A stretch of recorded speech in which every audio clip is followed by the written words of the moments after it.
ces femmes, telles que l'Écriture le précise, assistaient le Seigneur avec ce qu'elles avaient. On parle ici du matériel, c'est-à-dire de l'argent ou encore ce qu'elles avaient, tout simplement. Maintenant, lorsqu'on parle des vodiches là-bas, lorsqu'on parle de combattre pour l'évangile, ça veut dire que Paul sortait pour faire quoi? Pour annoncer l'évangile. Donc ces femmes, avec Paul, ont annoncé l'évangile. Il faut l'accepter, il faut le comprendre. Sinon, on entre dans le grec.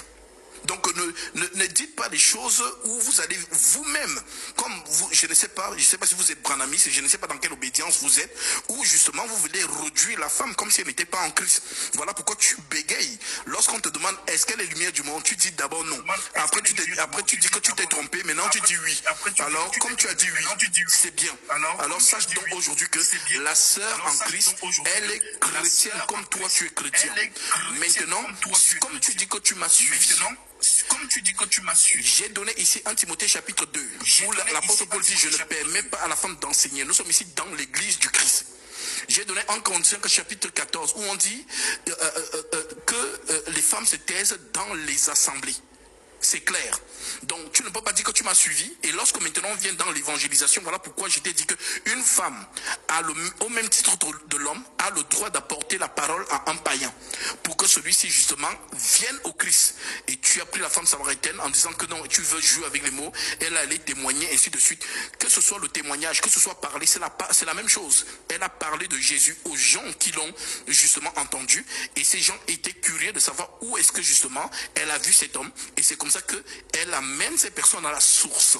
Et la source va donc leur enseigner la parole. Et elles vont dire clair, nous ne croyons plus. Parce que c'est toi qui nous as dit. Parce qu'ils ont cru quand elle a parlé. Mais il rend témoignage que maintenant nous croyons parce que nous l'avons nous-mêmes écouté. Et nous rendons témoignage qu'il est le sauveur du monde. Voilà ce que dit l'Écriture et non pas ce que vous ajoutez dans cette pensée. Donc la sœur en Christ, au même titre que le frère, a le droit d'apporter la parole de Dieu à un païen, tout simplement. Ok, est-ce que je peux parler?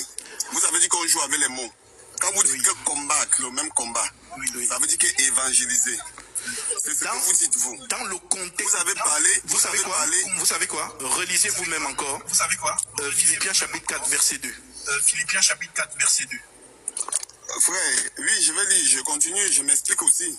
Oui, mais lisez, non, comme vous savez, quand on parle d'explication, vous ne pouvez pas expliquer et détourner ce qui est écrit. Si vous lisez ce qui est écrit, ne donnez pas à ce qui est écrit un autre sens. C'est ce qu'on appelle tordre le sens des Écritures. Donc, si vous lisez, d'ailleurs, comme je le dis souvent, on n'interprète pas les épîtres. Les épîtres sont clairs pour tous. On n'y a pas besoin d'interpréter ou d'expliquer les épîtres. Donc voilà donc pourquoi je vous demande de relire Philippiens chapitre 4, verset